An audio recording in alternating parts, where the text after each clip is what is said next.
Acara selanjutnya adalah Simposium 3 oleh para speaker kita pada hari ini. Speaker pertama yang terhormat Dr.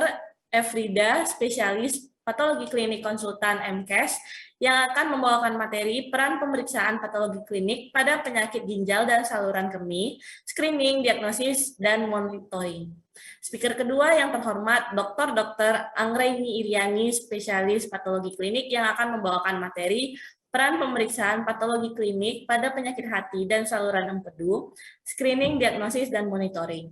Simposium 3 ini akan dipandu oleh moderator kita yang terhormat Dr. Betty Agustina Tambunan, spesialis patologi klinik konsultan.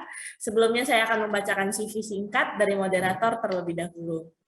Dr. Betty tinggal di Banjarmasin Timur, Surabaya, merupakan lulusan Fakultas Kedokteran USU, lulus pada tahun 2001, lalu selanjutnya melanjutkan program dokter spesialis patologi klinik di FK Unair pada tahun 2010, lalu mengambil konsultan imunologi Kolegium Patologi Klinik, lulus tahun 2016. Lalu beliau pernah bekerja sebagai dokter PTT di Jayapura, Papua pada tahun 2002 hingga 2005, merupakan dosen Fakultas Kedokteran Departemen Patologi Klinik Unair dari tahun 2010 hingga sekarang, merupakan staf medik fungsional patologi klinik RSUD Sutomo, Surabaya pada tahun 2010 hingga sekarang, serta Kepala Instalasi Transfusi Darah Rumah Sakit Umum Dr. Sutomo, Surabaya pada tahun 2018 hingga sekarang. Beliau aktif di Ikatan Dokter Indonesia sebagai anggota, lalu di PDS Patklin sebagai bendahara pengurus pusat pada tahun 2019 hingga 2022, lalu sebagai anggota Himpunan Kimia Klinik Indonesia cabang Surabaya pada tahun 2015, lalu menjadi anggota Dewan Kehormatan Palang Merah Indonesia Provinsi Jawa Timur pada tahun 2020 hingga 2025. Tanpa panjang kata lagi, saya serahkan kepada Dr. Betty sebagai moderator. Ya, terima kasih Dr. Kadis Lumongga. Assalamualaikum warahmatullahi wabarakatuh. Selamat siang, salam sejahtera buat kita semua. Semoga masih segar ya untuk mengikuti selanjutan simposium, yaitu simposium ketiga pada siang hari ini. Yang saya hormati Ketua PBID Dr. Daeng M. Fakih SHMH dan para pengurus PBID lainnya. Yang saya hormati Prof. Farhad dan tim yang menjadi panitia hari ini. Terima kasih untuk kesempatan yang diberikan kepada PDS Patklin. Yang saya hormati juga Ketua PP PDS Patklin Profesor Dr. Aryati, Dr. MS SPPK Konsultan, dan ada Ketua 1 Dr. Teguh Triyono, Ketua 2 Dr. Sri Artini, dan Ibu Sekjen yang kami sayangi Dr. Marina Ludong. Nah, pada simposium 3 siang hari ini kita mendapat kesempatan, ini ada 2 pembicara yang luar biasa dari patologi klinik yang akan menyampaikan materinya. Ada yang pertama Dr. Elfrida, Dr. SPPK, konsultan MKes. Dan yang kedua ada Dr. Anggraini Iriani, Dr. SPPK. Beliau ini pengurus Ketua Cabang PDS Patklin Cabang Jakarta ya. Kami mengingatkan juga nanti kepada para peserta, silakan untuk mengajukan pertanyaan karena di akhir sesi akan ada sesi diskusi. Jadi bisa menuliskan pertanyaannya. Baiklah, kita akan memasuki sesi 1. Sebelumnya, izinkan saya untuk membacakan CV dari pembicara pertama ya, Dr. Elfrida. Baik.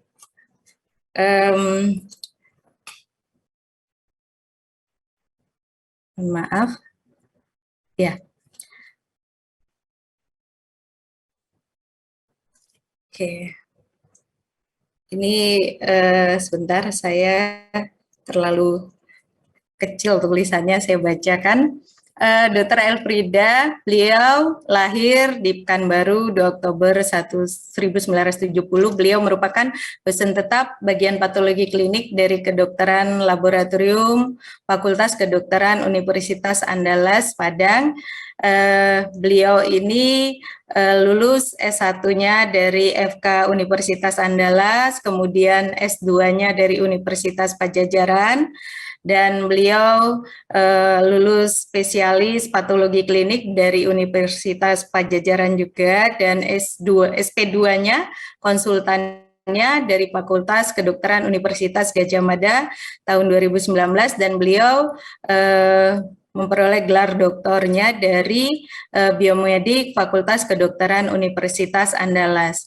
Dan beliau merupakan dokter patologi klinik sebagai KSM patologi klinik dari Kedokteran Laboratorium, ya, Departemen Patologi Klinik dan Kedokteran Laboratorium RSUP Dr. M. Jamil.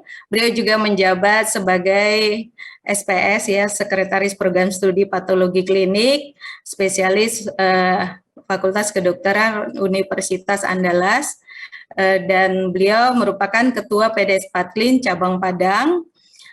Beliau juga menjabat sebagai Wakil Dekan 1 Fakultas Kedokteran Universitas Andalas, dan beliau merupakan anggota organisasi IDI, PDS Patlin tentunya, dan Himpunan Kimia Klinik Indonesia, juga Perhimpunan Onkologi Indonesia, maupun Perhimpunan Hematologi dan Transfusi Darah Indonesia, juga Indonesian Society for Biochemistry and Molecular Biology, dan sekaligus anggota Kolegium Patologi Klinik Indonesia. Jadi beliau sangat-sangat aktif dan banyak sekali, ya, memegang organisasi.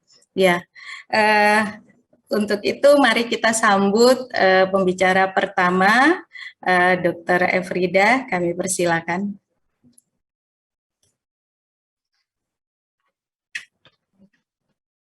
Baik, terima kasih sahabat saya Dr. Betty yang sudah mengatakan saya untuk mempresentasikan terkait dengan judul yang diberikan kepada saya. Sebelumnya, terima kasih saya ucapkan kepada PDID serta Perhimpunan Dokter Spesialis Patologi Klinik, Prof. Aryati, beserta Bapak Ibu sekalian. Baiklah, pada kesempatan ini izinkan saya menyampaikan materi yang diberikan kepada saya. Izin saya share screen ya, Dok. Ya, silakan, Dok. Suaranya mungkin bisa lebih dekat mungkin ya, Dok. Kurang keras. Kurang jelas ya, Dok, ya? Ya, ini udah lebih jelas.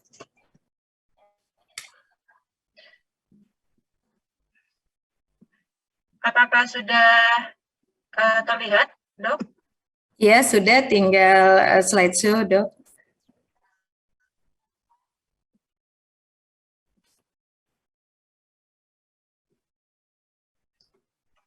Baik, adapun judul yang diberikan kepada saya adalah peran pemeriksaan patologi klinik pada penyakit ginjal dan saluran kemih terkait dengan screening, diagnosis, dan monitoring. Adapun outline yang akan saya berikan adalah anatomi, fisiologi, dan fungsi saluran kemih, pemeriksaan laboratorium penyakit ginjal dan saluran kemih, serta pemaparan kasus terkait. Pertama, izinkan saya menyampaikan terlebih dahulu tentang anatomi ginjal dan saluran kemih untuk mengingatkan kita kembali bahwa sistem kemih kita terdiri atas sepasang ginjal, kemudian ada sepasang ureter, vesika urinaria, dan uretra.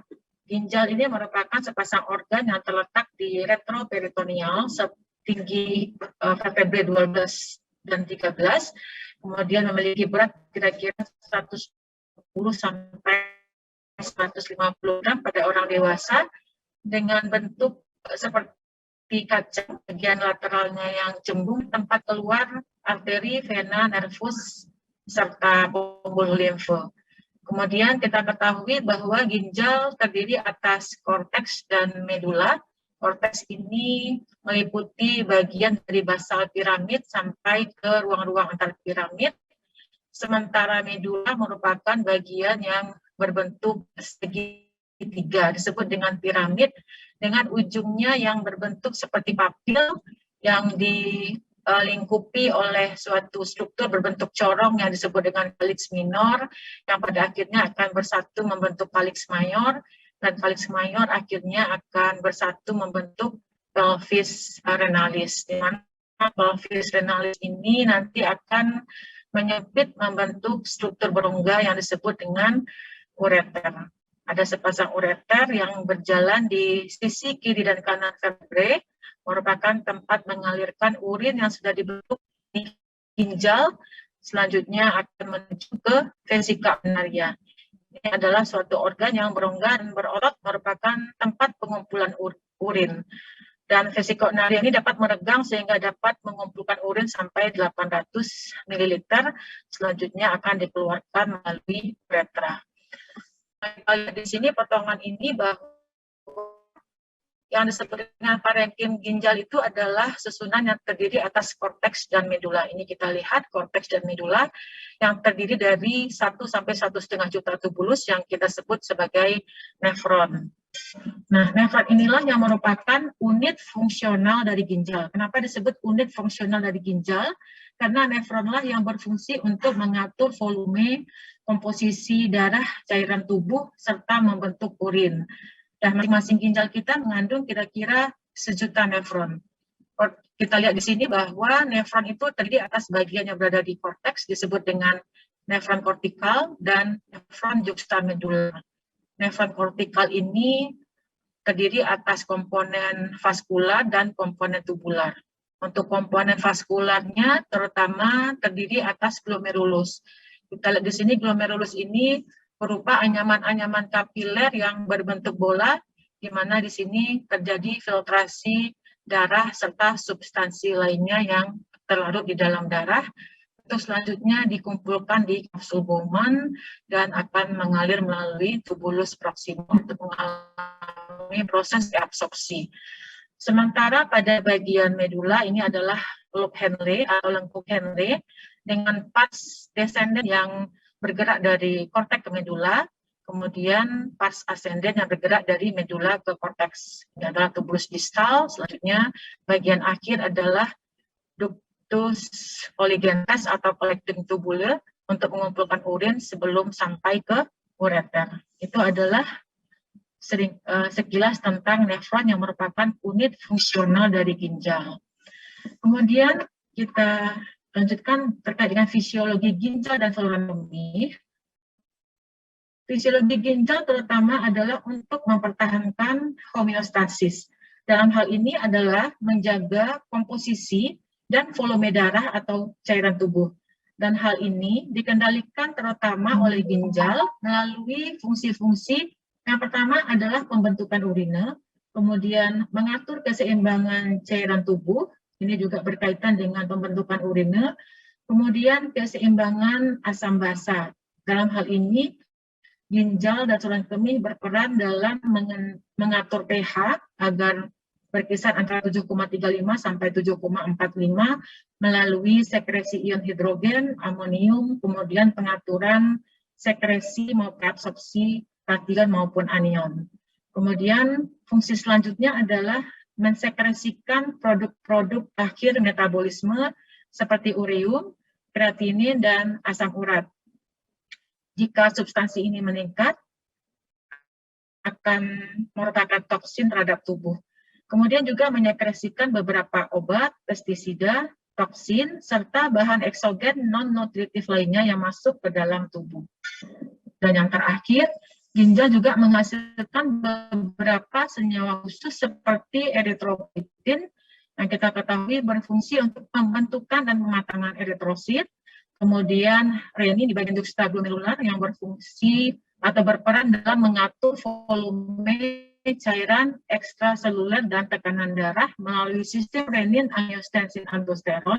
Kemudian ginjal juga menghasilkan substansi khusus seperti kalikerin, yaitu enzim proteolitik yang berfungsi dalam pembentukan kinin, yaitu suatu substansi yang bersifat vasodilator.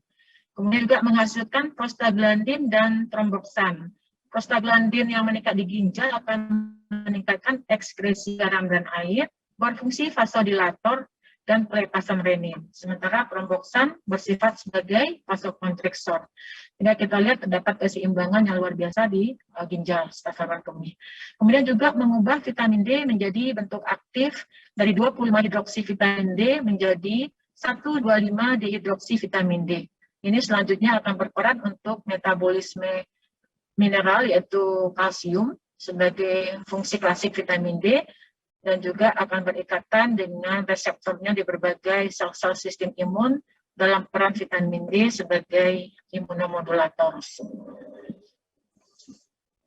Tadi sudah kita jelaskan bahwa fungsi utama ginjal tidak terlepas dari homeostasis terkait dengan keseimbangan cairan tubuh melalui pembentukan urin. Kita ketahui bahwa mekanisme pembentukan urin ini meliputi 3 hal, yaitu filtrasi di glomerulus. Di sini terjadi penyaringan plasma yang hampir bebas protein yang terjadi di kapiler glomerulus menghasilkan ultraviolet. Kira-kira 120 ml ultraviolet dihasilkan setiap menit selama 24 jam, dan selanjutnya akan dikumpulkan di absorbon, yaitu bagian yang adalah absorpsi di tubulus. Proses reabsorpsi ini terutama terjadi di tubulus proksimal, yaitu perpindahan zat dari lumen tubulus menuju aliran darah di kapiler peritubulus. Pada proses ini akan diabsorpsi substansi yang masih dibutuhkan oleh tubuh, seperti glukosa, elektrolit, kemudian asam urat, asam amino, termasuk juga nanti air. Kemudian proses yang terakhir adalah sekresi tubulus. Sekresi tubulus ini merupakan perpindahan zat dari kapiler peritubulus menuju lumen tubulus. Nah, kita lihat di sini bagaimana mekanisme pembentukan urin.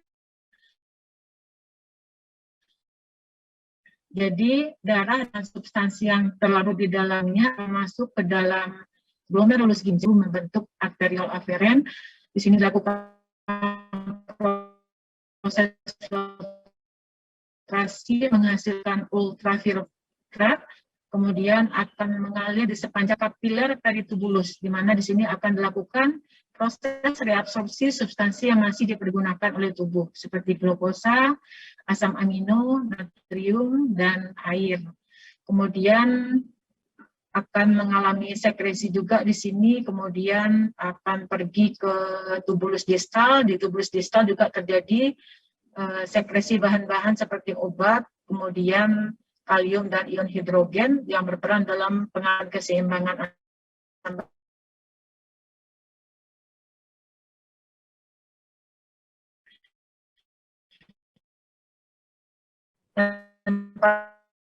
pada akhirnya urin akan mengalir ke ductus colligentes dan akhirnya dikeluarkan dan saluran kemih tadi. Maka patogenesis kelainan ginjal dan saluran kemih didasarkan kepada adanya kelainan pada glomerulus, kelainan tubulus, dan kelainan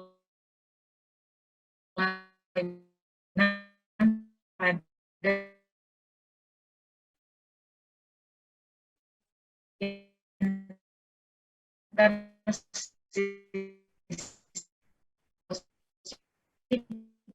di membran monosit akan menimbulkan kerusakan pada membran glomerulus. Sementara gangguan non-imunologi terutama adalah oleh karena paparan bahan kimia dan toksin. Ini kita lihat bagaimana terjadinya gangguan imunologi pada membran basalis glomerulus yang pada akhirnya akan menghasilkan substansi-substansi akan merusak membran basalis glomerulus. Nah, ini adalah beberapa gangguan pada glomerulus, mulai dari glomerulonefritis yang bersifat akut akibat adanya deposit kompleks imun, dan ini berhubungan dengan infeksi Streptococcus grup A. Pada laboratorium mungkin akan kita temukan adanya hematuria serta proteinuria. Nah, ini selanjutnya ada beberapa kelainan, termasuk nanti adalah glomerulonefritis kronik, kemudian IgA nefropati berupa deposit IgA pada membran glomerulus oleh karena peningkatan kadar serum IgA. Nah, pada temuan laboratorium, pada urinalisis, kita juga akan menemukan hematuria serta proteinuria. Kemudian yang termasuk kelainan glomerulus juga adalah sindrom nefrotik yang disebabkan oleh kerusakan pada membran basalis glomerulus, hilangnya muatan negatif pada membran basalis glomerulus, serta kerusakan pada podosit, sehingga albumin dapat secara bebas melewati membran filtrasi glomerulus dan akan kita dapatkan adanya proteinuria pada pemeriksaan urinalisis. Kemudian yang kedua adalah gangguan tubulus. Ini terjadi akibat kerusakan pada tubulus, kemudian kerusakan metabolik ataupun kelainan yang bersifat herediter. Dasar kelainannya adalah oleh karena penurunan laju filtrasi glomerulus, bisa oleh karena konstriksi arterial eferen yang menyebabkan keadaan iskemik pada tubulus, sehingga terjadi injuri pada tubulus, menyebabkan kerusakan sel-sel epitel sehingga terjadi obstruksi pada tubulus. Nah, ini adalah beberapa kelainan yang dikaitkan dengan gangguan pada tubulus, mulai dari tubular necrosis, kemudian ini ada beberapa kelainan lain yang bersifat herediter, kemudian termasuk di situ nephrogenic diabetes insipidus, ini merupakan defek yang diturunkan atau bisa juga didapat oleh karena obat-obatan, serta adanya renal glukosuria.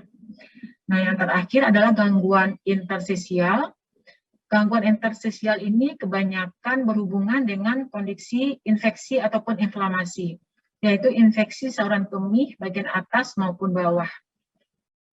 Dua jalur utama terjadinya ISK ini adalah infeksi yang bersifat ascending, dengan patogen tersering adalah E. coli, Proteus, dan Enterobacter, di mana terjadi kolonisasi bakteri di vesika urinaria, kemudian terjadinya kerusakan pada junction vesiko-uretral, kemudian terjadinya reflux vesiko-uretral.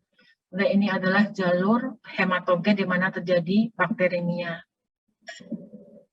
Ini adalah beberapa gangguan yang terkait dengan kerusakan interstisial, mulai dari sistitis, kemudian pielonefritis akut, pielonefritis kronik, dan nefritis akut interstisial. Gangguan-gangguan ini nanti akan kita temukan kelainan-kelainannya pada pemeriksaan urinalisis maupun fungsi ginjal. Nah, bagaimana peran patologi klinik pada penyakit ginjal dan saluran kemih? Secara umum, peran patologi klinik adalah untuk screening, kemudian menunjang diagnosis, serta monitoring. Dalam hal ini adalah monitoring perjalanan penyakit dan pengobatan. Perlu kita perhatikan di sini adalah akurasi dan validitas pemeriksaan karena adanya variasi terkait dengan prosedur maupun variasi terkait dengan kecermatan atau interpretasi hasil dari pemeriksaan, terutama ketika melakukan pemeriksaan urinalisis ataupun sedimen urin. Dan perlu diperhatikan di sini adalah tahap pra-analitik, analitik, dan pasca-analitik, sebagaimana yang sudah disampaikan oleh pembicara pertama tadi. Nah, kita masuk ke urinalisis. Urinalisis ini berarti adalah melakukan analisis terhadap urin. Urin ini sering disebut sebagai hasil biopsi cairan ginjal, merupakan spesimen yang murah, relatif murah dan mudah dan tidak invasif. Namun tentu saja perlu standarisasi terkait dengan prosedur maupun interpretasi hasil. Urinalisis ini disebutkan merupakan langkah pertama dalam penilaian kecurigaan penyakit ginjal dan saluran kemih. Dan kita mengetahui bahwa urinalisis ini meliputi pemeriksaan makroskopis, mikroskopis, dan kimia urin.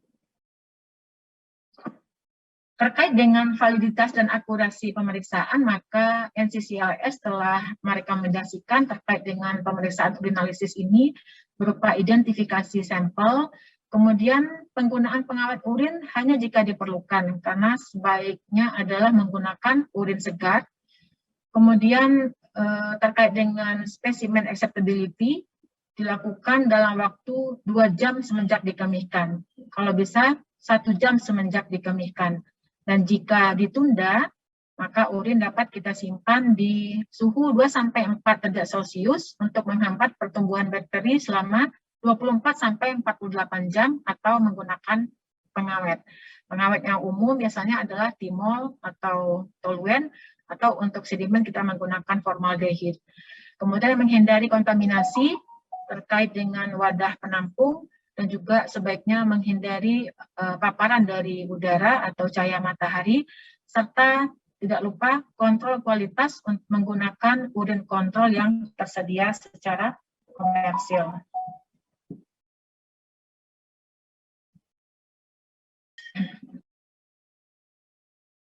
Nah,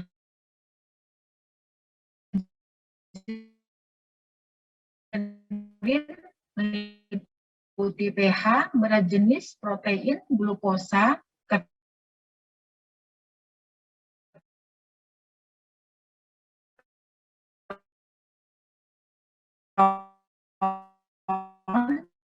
eritrosit,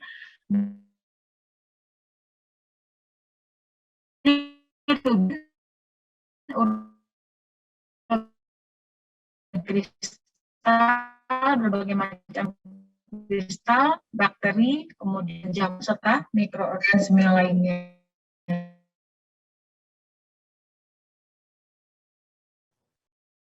Iya, mohon maaf, sepertinya sinyal Dr. Elfrida terputus ya. Kita tunggu sebentar, beliau sudah bergabung. Ya dok, monggo di screen share, share screen lagi dok. Putus tadi ya dok.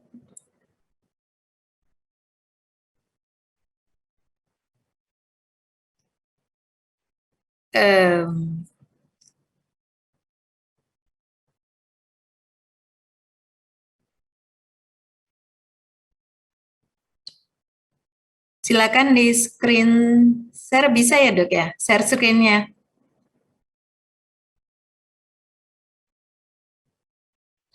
Masih di mute dok. Halo? Ya dok, halo, share screen lagi, tadi putus dok. Oh iya? Iya.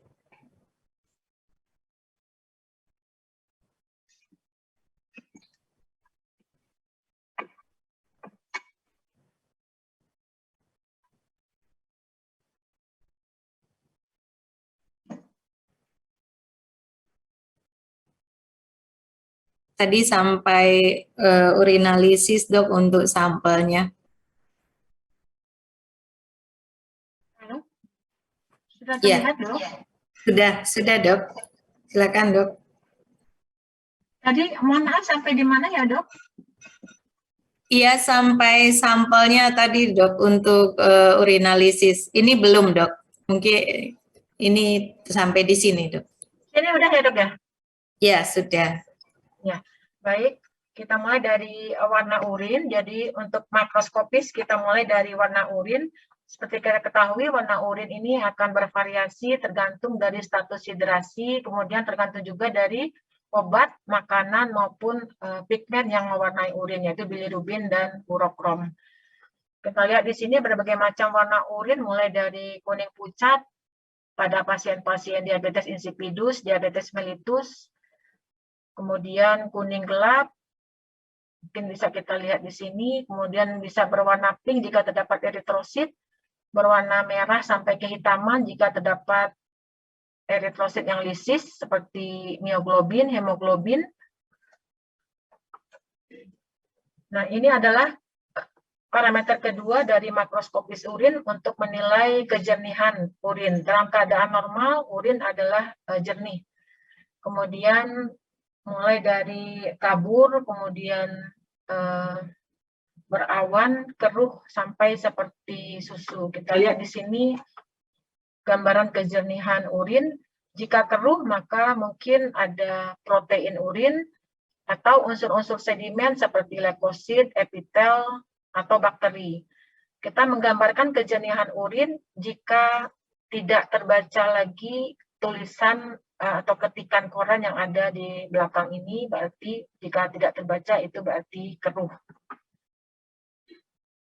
Nah, untuk bau urin, ini juga bisa kita gambarkan untuk men-screening ataupun menunjang diagnosis seperti adanya bau amonia, kemungkinan adanya dekomposisi dari bakteri yang memecah urea menjadi amonia. Kemudian berbau manis seperti buah, itu kemungkinan adalah adanya benda keton pada pasien-pasien ketoasidosis diabetik atau pasien-pasien dengan vomiting dan kelaparan, di mana terjadi proses glikolisis yang berlebihan. Kemudian ini musi ini kalau nggak salah berbau tikus, kemudian ini berbau tengik, ada berbau keringat kaki juga. Nah, ini kita bisa lihat beberapa penyebab yang berhubungan dengan bau urin. Kemudian untuk kimia urin, kita bisa melakukan pemeriksaan secara tunggal, atau kita melakukan pemeriksaan menggunakan carik celup, di mana dengan carik celup ini beberapa parameter dapat diperiksa secara bersamaan, tapi tentu saja kita harus memperhatikan terkait dengan prosedur, kemudian juga carik celup, di mana harus tersimpan dengan baik, dengan suhu dan kelembaban yang sesuai. Dan kita lihat di sini waktu pembacaan sangat penting supaya tidak terjadi hasil yang negatif palsu maupun positif palsu. Dari kimia urin ini kita bisa mendeteksi nitrit, kemudian urobilinogen, protein, pH, kemudian darah, kemudian berat jenis, vitamin C, keton, bilirubin, dan glukosa dengan membandingkan hasil carik celup yang sudah kita celupkan ke urin dengan warna yang terdapat pada standar. Nah, untuk pH urin berkisar dari 4,6 sampai 8. Ini berguna untuk menilai kemampuan tubulus untuk mempertahankan ion hidrogen secara normal dalam plasma dan cairan ekstraseluler. Jadi penilaian pH urin lebih untuk menilai atau menunjang diagnosis adanya gangguan keseimbangan asam basa. Nah, ini adalah beberapa hal yang menyebabkan gangguan atau gangguan keseimbangan asam basa yang tergambarkan dari pH urin yang asam maupun alkali. Untuk berat jenis berkisar dari 1,010 sampai 1,025. Menilai berat jenis urin ini berfungsi untuk menilai kemampuan ginjal dalam mengkonsentrasikan urin. Nah, kita lihat di sini berbagai rentang berat jenis dengan kondisi fisiologis yang berhubungan. Di sini seperti 1,01 sampai 1,009 berarti adalah urin yang encer, biasanya dihubungkan dengan peningkatan intake cairan atau water diuresis. Kemudian jika 1 itu adalah kondisi yang tidak mungkin, demikian juga dengan lebih dari 1,040 biasanya dihubungkan dengan terdapatnya substansi yang bersifat iatrogenik seperti kontras radiografik. Nah, kemudian izin mengingatkan dok, waktunya 3 menit lagi. Oh, ya. Ini adalah protein urin yang juga kita perlukan untuk menunjang diagnosis beberapa kelainan, atau dapat juga kita mempergunakan rasio albumin kreatinin urin. Ini adalah beberapa kelainan yang berhubungan dengan signifikansi terdapatnya protein di dalam urin, baik itu kelainan prerenal, renal, maupun postrenal.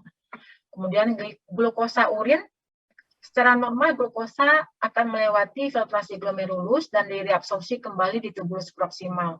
Sehingga dalam keadaan normal tidak ditemukan glukosa di dalam urin.